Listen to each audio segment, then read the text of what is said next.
आदाब, आप देख रहे हैं स्टार न्यूज़ टेलीविज़न और मैं हूं आपके साथ डॉक्टर नौशाद उस्मानी। किसी ने क्या खूब कहा है कि बूढ़े पेड़ पर कब तक गंगा जल देंगे, नए पौधों को सींचो ये फल देंगे। जी, मेरी मुराद जनाब आसिफ साहब से है। आज नबी करीम के इलाके में एक इस्तकबालिया प्रोग्राम रखा गया जहां उनकी शिरकत हुई और अपनी उन्होंने बातें रखी। इस वक्त मौजूद है हमारे साथ, आइए उनसे बात करने की कोशिश करते हैं कि आज के मुद्दे पे या आज नई नस्ल जो है उनके ताल्लुक से क्या कहना चाहेंगे। आपका इस्तकबाल है।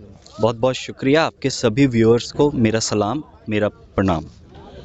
सर, अभी जो हमारे कायद हैं वो बुज़ुर्ग हो चुके हैं लेकिन प्लेटफॉर्म नहीं छोड़ रहे हैं। वो मेरा ये मानना है कि नई नस्ल को, जो अभी नौजवान तबका है जो अपने अपने फील्ड में है, उनको आगे बढ़ना चाहिए ताकि आने वाली जो नस्ल है उनकी वो क़यादत कर सके। क्या कहना चाहेंगे इसके ताल्लुक से? देखिए, मैं ये कहना चाहूँगा कि आज हमारे मुल्क की 60% से भी ज़्यादा आबादी युवा है। तो युवाओं को आगे बढ़कर अपनी ज़िम्मेदारी समझकर आगे आना चाहिए, अपने समाज के लिए, अपने लोगों के लिए जिस वे में भी वो कंट्रीब्यूट कर सकते हैं, कंट्रीब्यूट करना चाहिए। सर, बिलखुसूस अगर बात करें बिहार की तो बहुत पिछड़ा हुआ इलाका माना जाता है। क्या है इसके पीछे लॉजिक आखिर? देखिए, आज हमारा जो राज्य है वो देश के सबसे पिछड़े राज्यों में गिना जाता है और ऐसा नहीं है कि हमारे यहाँ प्रतिभा की कमी है। मैं आपको फिर से बता दूँ, मुल्क में सबसे ज़्यादा आईएएस, आईपीएस, आईआईटीएंस अगर किसी स्टेट से निकलते हैं तो स्टेट का नाम बिहार है। तो ये बात तो साफ़ है कि हमारे युवाओं में प्रतिभा की कोई कमी नहीं है। अगर कहीं कमी हो रही है तो शायद वो इंफ्रास्ट्रक्चर में हो रही है, पॉलिटिकल विल पावर में हो रही है, और शायद हमारे युवाओं को जो पोजीशन मिलनी चाहिए समाज में, जो मोटिवेशन मिलना चाहिए, शायद वो नहीं मिल रहा है। तो क्यों सर, क्यों नहीं मिल पा रहा है? क्या रीज़न, कुछ रीज़न है या उसके एबल नहीं है वो, या उनको प्लेटफॉर्म प्रोवाइड नहीं करवाया जा रहा है? क्या रीज़न है? नहीं, जैसा मैंने आपको बताया कि इंफ्रास्ट्रक्चर जो चाहिए हमें डेवलपमेंट के लिए, उसमें कुछ कमी है, पॉलिटिकल विल पावर में भी थोड़ी कमी है। इन सब को सुधारने की ज़रूरत है। और अगर युवा ठान ले, युवा अपनी ज़िम्मेदारी को समझें और अपने वोट की ताकत का इस्तेमाल करें। मैं आपसे फिर कह दूं, वोट का मतलब जात पात या धर्म नहीं होता, वोट का मतलब विकास होता है। बस इतना ही सोचकर आप अगर आगे बढ़कर आएँ और सही लोगों को चुनकर विधानसभा भेजें जो पॉलिसी फॉर्मेशन करेंगे हमारे लिए, तो ज़रूर बदलाव आएगा। और जो बेसिक चीज़ें हैं, सबसे पहले अगर कहीं शुरू करना है हमें, तो वो हमारे बच्चों की एजुकेशन से हमें शुरू करना है। अगर हम अपने बच्चों को पढ़ाएंगे, सही तालीम देंगे, तो वो आगे जाके उनका भी फ्यूचर ब्राइट होगा और हमारे राज्य का भी फ्यूचर ब्राइट होगा और हमारे मुल्क का भी फ्यूचर ब्राइट होगा। सर, आज का प्रोग्राम यहाँ रखा गया, एक इस्तकबालिया प्रोग्राम था, आपका इस्तकबाल था चूँकि दिल्ली में आपका आना हुआ, तो किसी ख़ास मुद्दे के तहत या फिर अपनी सियासी गलियारों में कुछ अपना क्या कहना चाहेंगे? देखिए, आने का यहाँ मकसद बिल्कुल साफ़ है कि मैं एक युवा हूँ, पढ़ा लिखा हूँ और समृद्ध भी हूँ। मैं मानता हूँ कि मेरी ज़िंदगी में मुझे किसी चीज़ की कमी नहीं है और मेरा मानना है यहाँ जो बिहार के लोग रह रहे हैं वो भी अपने आप को कहीं ना कहीं उन्होंने दिल्ली आकर इस्टेब्लिश किया है, एक बेहतर ज़िंदगी जी रहे हैं। तो मैं उनसे ये गुजारिश करने आया हूँ कि आप अपना पार्टिसिपेशन बढ़ाएं बिहार में, बिहार के लोगों के लिए और अपने समाज की बेहतरी के लिए आप पार्टिसिपेशन अपना बढ़ाएं और अपने समाज को आगे लेकर जाएं। आज की नई नस्ल को एक मैसेज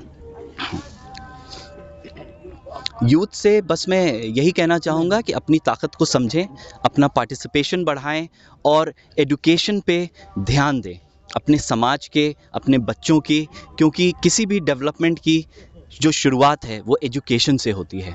तो एजुकेशन पे ध्यान दें और जब भी चुनाव हो तो अपनी ज़िम्मेदारी समझें और अपने वोट का आप उपयोग करें। जो भी कैंडिडेट आपको पसंद हो, आपको लगता हो कि हमारे समाज के लिए, हमारे बच्चों के फ्यूचर के लिए सही कदम उठाएगा, हमारी परेशानियों को विधानसभा में बुलंदी से उठाएगा, ऐसे लोगों को चुनकर भेजें ताकि वो हमारे आपके बेहतरी के लिए काम कर सकें और अपनी ज़िम्मेदारी समझकर ये काम आप करें। ये थे आसिफ साहब जो मधुबनी मेडिकल कॉलेज के डायरेक्टर थे। और मैं आपको बता दूं कि सियासी गलियारों में एक जाना माना मारूफ चेहरा जो डॉक्टर फयाज साहब के नाम से जाने जाते हैं, उनके फर्जिंद भी थे और ये मधुबनी मेडिकल कॉलेज के डॉक्टर भी थे जिन्होंने बताया। अब आज का जो प्रोग्राम ऑर्गेनाइज किया मेहताब साहब ने, आइए इनसे जानने की कोशिश करते हैं। सर, क्या रहा मामला आज का? जो आज इसको का छोड़ दीजिएगा। हाँ। आज का मामला था, जो आसिफ भाई की सोच है, जो आसिफ भाई के विचार है, क्योंकि लंदन में पढ़ के आए तो इनकी सोच भी उसी लेवल की होगी। तो जब मैं इनसे पर्सनली मिला, इनसे बातें हुई, तो इनकी सोच को देखते हुए हमने एक छोटा सा प्रोग्राम रखा और यही सोचा कि जब युवा आगे आएंगे, जब यूथ को ये लाने की आगे इनकी सोच है, तो मैं क्यों नहीं आगे आऊँ। तो बहुत शॉर्ट टाइम में, बहुत जल्दी में एक छोटा सा प्रोग्राम रखा था और ये सब लोगों से मिले, इनको भी बहुत खुशी हुई और लोगों को भी बहुत खुशी होगी कि चलो कम से कम हमसे मिलने की कोशिश किए। इसी तरह लोग मिलते रहेंगे, जुलते रहेंगे तो इनकी सोच को समझेंगे, आने वाले इनका काम को समझेंगे। पहली बात तो हम लोग दुआ करते हैं कि हमारे भाई जिस तरह की सोच है, इस सोच से के लेके इनको सबसे पहले टिकट मिले अपनी विधानसभा से और आरजेडी के ये कैंडिडेट हो। इसमें हम लोग जान माल सब तरीके से सहयोग करेंगे। आने वाले टाइम जब चुनाव का होगा तो कुछ लोगों के कांटेक्ट में हम खुद जुड़ेंगे और सब लोग को भेजने का काम, और जो जो यंग लड़के लोग हैं उन लोगों की जिम्मेदारी लेनी पड़ेगी। और यही हमारी सोच है, ये भाई की भी सोच है कि सब लोग युवा इस चुनाव में चल के आगे आए। बिहार में जैसे मुखिया के चुनाव में जाते हैं, सरपंच के चुनाव में जाते हैं, वैसे विधानसभा के चुनाव में भी लोगों को जाना चाहिए। यही हमारा कहना है। ये थे मेहताब साहब, जो एग्जॉटिक के डायरेक्टर थे। इन्होंने बताया इनका मकसद था आज के प्रोग्राम का कि जब इनका इस्तकबालिया प्रोग्राम रखा गया तो मकसद ये था कि जो नौजवान नस्ल जो है, जो नौजवान तबका है, उनको मोटिवेट किया जा सके। अब हमारे सामने एक सोशल वर्कर जनाब मौज़म हाजी मौज़म अली लड्डू साहब हैं। चलिए इनसे बात करते हैं।